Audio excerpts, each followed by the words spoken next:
Assalamu alaikum. Welcome to this series in which we are going to solve the questions which are related to the slope inclination of the plane and the most important things that are the equation of the line, the six equation of the line. Okay. So यार इस lecture के अंदर हम लोग अपनी वो series शुरू करने वाले हैं जिसके बारे में मैंने आपसे इस प्लेलिस्ट की फर्स्ट लेक्चर में डिस्कस किया था, जो कि हम स्लोप यानी कि जो हमने फर्स्ट लेक्चर में जो चीज़ें डिस्कस की थी उनसे रिलेटेड अब हम लिटरली कोई तकरीबन 30 या 31 से ज़्यादा क्वेश्चन सॉल्व करेंगे ताकि equation of the line, slope, inclination और जितनी भी इस किस्म की चीज़ें हैं उनके ऊपर आपकी ग्रेप बहुत पक्की बन जाए। तो उसके लिए सबसे बेसिक क्वेश्चन आ रहा है स्लोप और इंक्लाइनेशन। मैंने आपको फर्स्ट लेक्चर के फर्स्ट पार्ट में ही समझा दिए थे, तो अगर आपने वो लेक्चर नहीं देखा है तो कमेंट सेक्शन में आपको जो पिन कमेंट होगा उसका लिंक जो है उस वीडियो का मिल जाएगा, तो आप ज़रूर जाकर चेक करो। ओके, सो अब यहाँ पर वो क्या कह रहे हैं, find the slope and inclination of the line joining the points, यानी कि ये आपको पॉइंट दिए गए, आपको सबसे पहले स्लोप पता करना है, देन आपको इंक्लाइनेशन पता करनी है। सबसे पहले हम स्लोप का फॉर्मूला लिख लेते हैं, M is equal to delta Y over delta X, यानी कि राइज ओवर रन। ठीक है, और क्या नाम है, इसको हम y2 minus Y one over x2 minus x1 की फॉर्म में भी लिखते हैं। ठीक है, इंक्लाइनेशन क्या होती है? Inclination is simply the slope, sorry, inclination जो है वो एंगल होता है। कौन सा एंगल, अभी बताता हूँ। जैसे कि अगर लेट जस्ट से यहाँ पर आपको नज़र आएगा, ओके, ये अगर है और यहाँ पर एक लाइन ड्रॉ होती है, तो ये जो जिस एंगल पर ये लाइन उठेगी वो अल्फ़ा एंगल, वो इंक्लाइनेशन कहलाता है। ठीक है, और उसको अगर हम स्लोप और इंक्लाइनेशन दोनों को कंपेयर करते हैं तो किस फॉर्म में लिखते हैं, M is equal to tan alpha. ये सारी की सारी चीज़ें मैं डिटेल में बता चुका हूँ। अब हम इन पॉइंट्स को ज़रा स्केच आउट करते हैं ताकि इनसे हमें पता चले कौन सी लाइन बन रही है।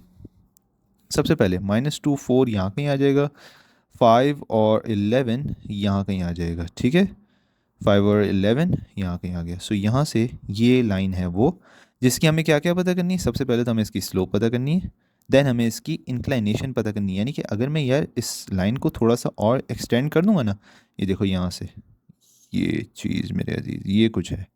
ठीक है, और ये जो इंक्लाइनेशन होगी अल्फ़ा, ये मुझे पता करनी है। ठीक है, तो सबसे पहले हम स्लोप की तरफ चलते हैं।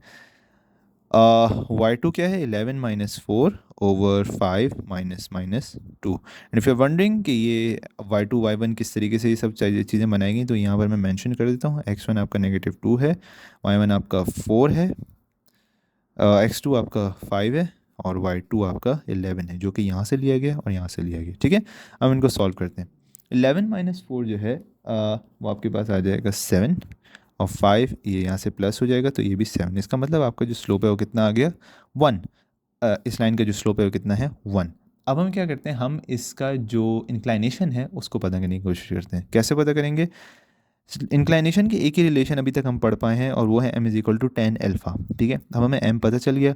टेंजेंट तो वैसे भी एक क्या नाम है प्री डिफाइंड क्वांटिटी होती है, अल्फ़ा हमें पता करना है। तो मैं क्या करता हूँ, alpha should be equal to tan inverse 1, यानी कि 10 को मैं इधर ले गया। ठीक है, तो यानी कि उधर जाके डिवाइड होगा, डिवाइड होकर उल्टा आएगा, तो आपको पता है वो क्या बन जाएगा, 10 इनवर्स 1। ओके, 10 इनवर्स 1 कब आता है, जब साइन की वैल्यू 1 हो जाए, साइन मतलब साइन और कॉस दोनों डिवाइड होकर 1 दें, और ये कौन सी वैल्यू पर देते हैं, वेरी गुड, 45 डिग्रीज़ के ऊपर। अल्फ़ा आपका 45 डिग्रीज़ के ऊपर होता है। अगर आपको नहीं पता तो आप कैलकुलेटर में डाके 10 इनवर्स 1 पुट करो तो आपको पता चल जाएगा। ठीक है, इस किस्म का क्वेश्चन एक और सॉल्व करते हैं। मेरे पास है पॉइंट्स 4 6, ठीक है, और 4 8। ठीक है, एंड आप इसको पहले खुद से सॉल्व करो, फिर उसके बाद मेरा ये सोल्यूशन देखो। ठीक है, सबसे पहले तो x1 क्या है 4, y1 क्या है 6, x2 क्या है 4 और y2 क्या है 8। ठीक है, टूज़ मैंने यहाँ से, वंस मैंने यहाँ से उठाए। अब मैं सबसे पहले स्लोप के लिए इसको पुट करूँगा। सो 8 माइनस 6 और 4 माइनस 4 क्या हुआ, 0, यानी कि ये इन्फिनिटी है, अनडिफाइंड स्लोप है, और ये एक वर्टिकल लाइन होगी। ठीक है, वर्टिकल लाइन का जो स्लोप होता है वो अनडिफाइंड होता है। ओके, इसके बाद क्या है, हमें अपना इंक्लाइनेशन यानी कि अल्फ़ा पता करना है। So m is equal to tangent alpha. अच्छा, ये 8 माइनस 6 कितना आएगा, 2 आएगा ना, इसको डाल दो। 2 over 0 is equal to tangent alpha. ठीक है, और अगर मैं टेंजेंट को उधर लेकर जाऊंगा, ठीक है, तो अगर हम एक सेंस के अंदर इस क्वेश्चन को थोड़ा सा देखें, तो वैसे तो ये क्या नाम है यार, लिटरली अगर हम देखें ना तो ये पूरा का पूरा ज़ीरो ही बन गया। सो क्या नाम है, जो इसका एंगल है वो भी इंशाल्लाह ज़ीरो ज़ीरो ही बनेगा। देखो करते क्या है यहाँ पर। ठीक है, सबसे पहले तो हमें tan अल्फ़ा दिया गया ये सारा का सारा। अब हम अल्फ़ा को ज़रा उस तरफ लेकर आते हैं। हमें क्या पता है m किसके बराबर है, इन्फिनिटी के बराबर, ठीक है। So infinity is equal to tangent alpha. अब मैं क्या करता हूँ, अल्फ़ा को अकेले छोड़ता हूँ, टेंजेंट इनवर्स इन्फिनिटी को लेकर आता हूँ। और टेंजेंट इनवर्स इन्फिनिटी कब बनता है, ज़ाहिर बात है जब टेंजेंट की कोई ना कोई ऐसी वैल्यू आएगी जो कि 1/0 दे। और वो कौन सी वैल्यू होती है, वो होती है 90 डिग्रीज या 270 डिग्रीज भी हो सकती है, ठीक है। सो 90 डिग्रीज वो वैल्यू होती है जिस पर टेंजेंट की वैल्यू निकल जाती है। ओके, सो ये था सबसे पहला क्वेश्चन। अच्छा, मैंने इस लाइन को स्केच नहीं किया बाय द वे, इंटरेस्टिंग किस्म की जो लाइन थी ये आ गई 4 6 4 8। ये 4 6 है और ये 4 8 है। लो भाई, वर्टिकल लाइन बन गई। समझ में आई बात। इसलिए मैं आपको उस वक्त कह रहा था कि वो वाला लेक्चर ज़रूर देखो, उसके अंदर मैंने बहुत अच्छे से बताया है कि जो वर्टिकल लाइन होती है उसका स्लोप 0 होता है, इन्फिनिटी होती है, हॉरिजॉन्टल लाइन का स्लोप 0 होता है। Okay, thank you.